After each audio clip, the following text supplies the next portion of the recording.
देखा, जमीन हो मकान हो कोई चुरा नहीं सकता है इसको, लेकिन अगर इस पर किसी प्रकार का कोई अवैध कब्जा हो गया तो अब घबराने की जरूरत नहीं है। ऐसा सख्त कानून आ गया है कि अब आपको जो है सोचने की जरूरत नहीं है, डरने की जरूरत नहीं है। आपका जो जमीन है, आपका जो मकान है, अगर उस पर अवैध कब्जा है तो वो कब्जा खाली करना होगा, किसी भी हालत में खाली करना होगा। लेकिन अगर कोई मान लेते हैं कब्जा कर लिया और खाली नहीं करेगा, तो अब आपको क्या करना है, यानी कुछ प्रक्रिया है, आपको किस प्रकार से कैसे शिकायत करना है। यानी एक शिकायत के बाद उसको जो है यानी सबक मिल जाएगा। अगर वो गलत किया होगा तो उसके ऊपर कार्रवाई होगी और आपका जो जमीन है, आपका जो मकान है, उससे कब्जा खाली करा दिया जाएगा। आखिर देखें, कोई भी जो मकान है, जमीन है, तो इसमें क्या है, ये ऐसा संपत्ति है, यानी ये अचल संपत्ति है। ठीक है। अब अचल संपत्ति की अगर यहाँ पर बात करें तो इसका जो कागजात है, जिसके नाम दर्ज है, कानूनी तौर पर वही उस संपत्ति का मालिक है। इसको जो है कोई चुरा तो नहीं सकता है, लेकिन इस पर जाकर जबरन कब्जा कर सकता है, अपना वर्चस्व दिखा सकता है, दावा कर सकता है, लेकिन चुरा नहीं सकता है। अब कागजात जिसके नाम से होगा, कानूनी तौर पर संपत्ति का मालिक वही कहलाएगा। लेकिन अब ये सवाल उठता है कि अगर कोई भी व्यक्ति आता है इस जमीन पर, इस मकान पर जबरन अगर कब्जा कर ले तो विवाद होगा। और विवाद अगर होता है तो सबसे पहले क्या होता है कि आप कोर्ट जाते हैं, आप एफआईआर दर्ज कराते हैं। लेकिन हमारा देश में जो कानून है, अगर कानून की बात करें तो कानून ये है कि अगर किसी प्रकार का कोई भी अतिक्रमण है, अतिक्रमण जो है कानूनी तौर पर अतिक्रमण जो है वो अपराध माना गया है, अपराध माना गया है। यानी अतिक्रमण हुआ, या आप उसको ऐसा कह सकते हैं कि अवैध कब्जा हुआ, अवैध कब्जा हुआ। यानी अब किसी का वो जमीन है नहीं, ठीक है, मान लेते हैं ये जमीन जो है किसी दूसरे के नाम से है, किसी दूसरे के नाम से कागजात है, और आप जाकर जो है, आपका कोई लेना देना नहीं है, जबरन किसी का फसल बर्बाद कर देंगे, जबरन जो है उस जमीन को आप कह सकते हैं अपने अंडर कब्जा कर लेंगे, तो फिर ये अपराध है। यानी अतिक्रमण हो या अवैध कब्जा हो, जो हमारा देश का कानून है उसमें अपराध है। लेकिन अब इसका शिकायत का भी जो है प्रक्रिया है। शिकायत का प्रक्रिया ये है, यानी पहले की अगर बात करें, लेकिन अब कानून जो है बदल गया है। कानून अब यानी आपको पता है कि कानून का जो आप कह सकते हैं नियम प्रक्रिया में बहुत सारे बदलाव किए गए हैं। अभी वर्तमान में अगर बात करें, पहले था यहाँ पर आईपीसी का जो आईपीसी की धारा 441 में जो है अतिक्रमण के बारे में ये जुरे मामले पर जो है लागू होता था। यानी अतिक्रमण है तो अतिक्रमण से जो जुड़ा मामला है उस पर एक्शन लिया जाता था। अब है कि अगर किसी की जमीन, किसी के मकान को अगर कोई कब्जा करेगा तो धारा 441 के तहत कार्रवाई की जाएगी। अब लेकिन यहाँ पर जो है अब नया नियम, नया कानून आ गया है। अब जो है यानी बीएनएस है ना, भारतीय न्याय संहिता, बीएनएस की धारा जो है धारा 331 है। अब 331 के तहत जो है कार्रवाई की जाएगी। तो इसलिए इस बात को, इस नियम को, इस प्रक्रिया को आप समझ लें।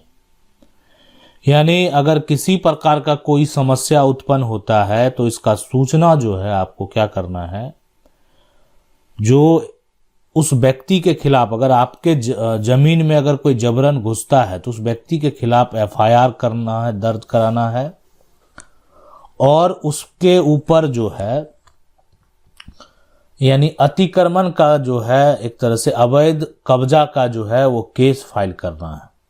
उसके बाद आपको जो है ना, आपका अगर क्षति हुआ होगा तो उससे मुआवजा भी मांगना है। तो मुआवजा का भुगतान भी जो है यहाँ पर उसको करना पड़ेगा। ठीक है, आपका क्षति पहुंचा दिया, वो खुश है कि हम तो क्षति पहुंचा दिए, है ना, यानी मेरे ऊपर क्या हुआ। लेकिन उनको जो है ये चीज है कि क्षति जो पहुंचाया गया, जो फसल नष्ट किया गया, तो उसका मुआवजा भी उसको भरना पड़ेगा। अब है यहाँ पर सवाल कि ये अतिक्रमण हो कैसे जाता है। तो देखें, सबसे पहले मान लेते हैं यहाँ पर एक तो हो गया कि जबरन विवाद बढ़ने का कारण जो है वो है कि एक अपना वर्चस्व जो है, दादागिरी है ना, दादागिरी करके जमीन को अपने अंडर, अपने कब्जे में लेना, एक तो ये हो गया। दूसरा यहाँ पर जो है कि अगर कोई सरकारी जमीन है उस पर भी लोग अतिक्रमण कर लेता है। सरकारी जमीन है और सरकारी जमीन पर क्या कर लिया, कब्जा कर लिया। अब सरकार जो है उसको अतिक्रमण कह के, और जो सरकार के अधिकारी हैं, है ना, वो अधिकारी को पावर दिया जाता है कि आप अतिक्रमण को हटाइए, तो अतिक्रमण हटा दिया जाता है, घर को जाकर जो है तोड़ दिया जाएगा, हटा दिया जाएगा। लेकिन अगर किसी का निजी जमीन है और निजी जमीन पर अगर जो है कोई आकर जबरन कब्जा कर लिया, तो सबसे पहले आपको क्या करना है, एफआईआर उसके खिलाफ दर्ज करा देना है।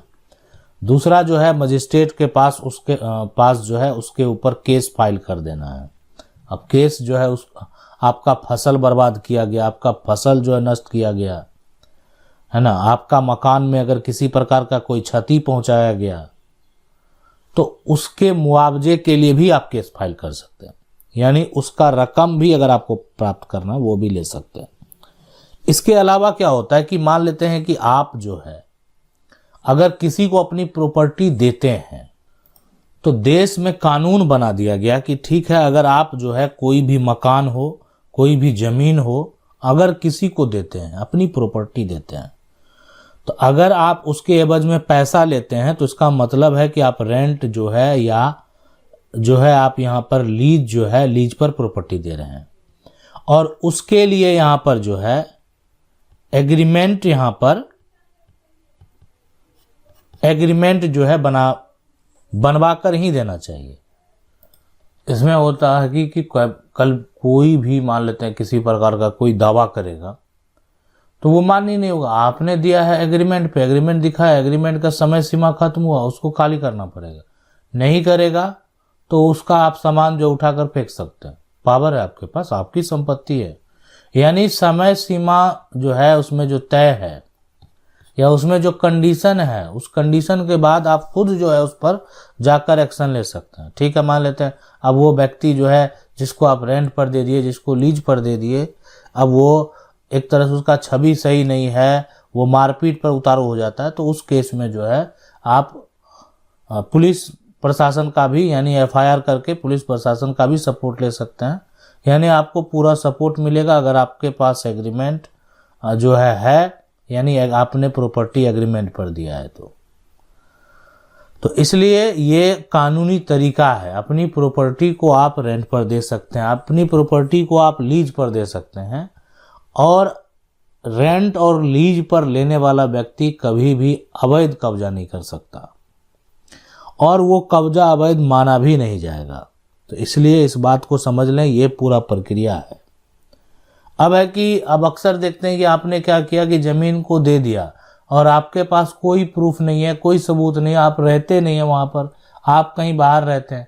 अब वहाँ पर वो जबरन रहने लगा। पहले क्या किया कि इस पे फसल लगाता था, ऐसा भी देखा गया, और बाद में यहाँ पर एक छोटा सा घर बनाकर, है ना, एक घर बना लिया और देखभाल करने लगा। बाद में क्या किया, परिवार को भी ले आया और परिवार को भी रखने लगा। बाद में बच्चे भी रहने लगे, और फिर जो है आप वहाँ पर बिजली का कनेक्शन भी ले लिया। जब ज़मीन जो है खाली करने का नौबत आया तब तो वहाँ एक तरह से जो है आप कह सकते हैं बगल में मोहल्ला ही बसा लिया। तो ऐसा भी हुआ है।